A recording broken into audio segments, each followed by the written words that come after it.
trust.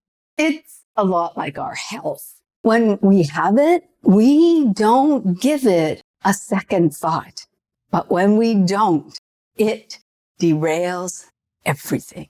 Trust is what distinguishes a change-ready organization from one that isn't. Leaders trust their employees, and their employees trust the leaders. But what happens to that trust when you believe people are resistant to change? Keep watching. Building and maintaining trust is one of the most challenging aspects of leadership. The uncertainty, the discomfort of change can test the level of trust in your organization. And uncertainty increases the likelihood of triggering that area of the brain responsible for distrust.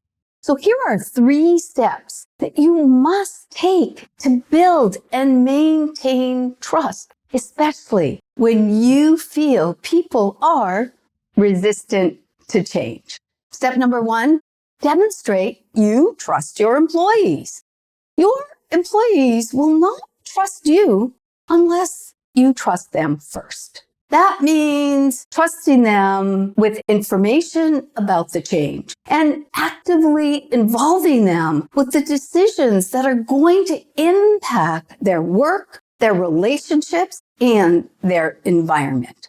I'll often hear leaders say, if they trusted me, they would just do it, move forward, not question my authority. That type of response depletes trust. And it's usually in response to what the leader believes is negative feedback or resistance. And it tells me they're likely working with a resistant mindset. How you interact, your practices, and your organizational structures all impact trust. Remember that the level of trust your employees demonstrate in the organization with you and your leadership can't be higher than the level of trust that you and the organization places in them. In the comment section below, write down what was one action that you've seen a leader take that really demonstrated they trusted you. Step number 2, stop labeling people as resistant to change. Working with a resistant mindset, that is the belief that people resist change, and then labeling people as resistant to a change erodes trust.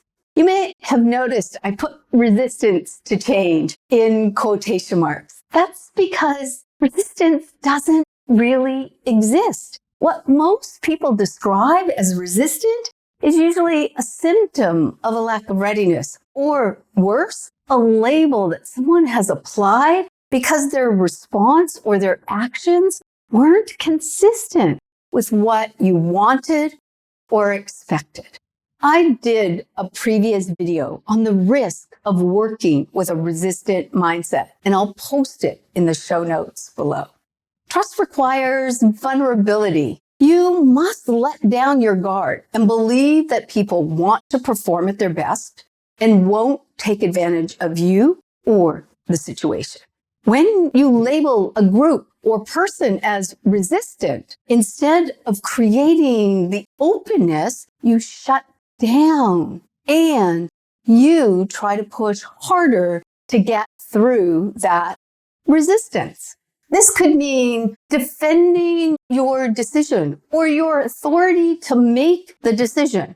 They have to. You may withhold information and then push harder for your position. At the same time, the group or person labeled as resistant must then also defend themselves from the pain and discomfort that they are experiencing.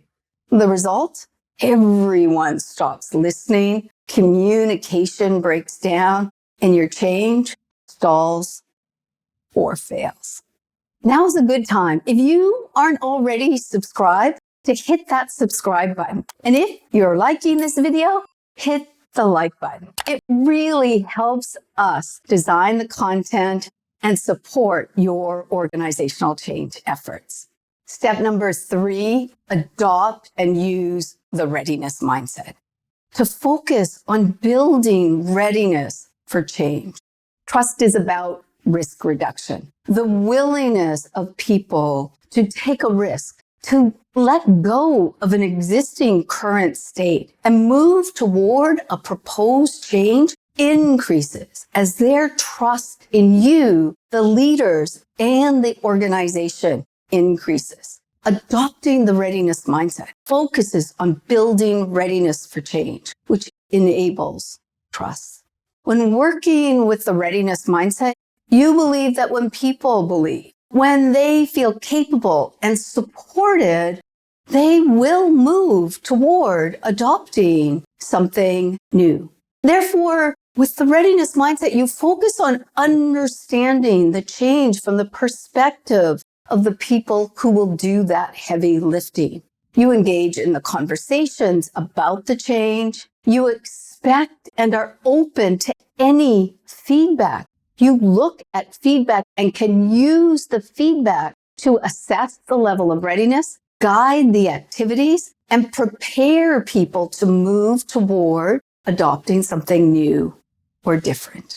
You build the trust needed to create a change-ready organization. Thanks for watching. I hope you enjoyed this video. Bye for now.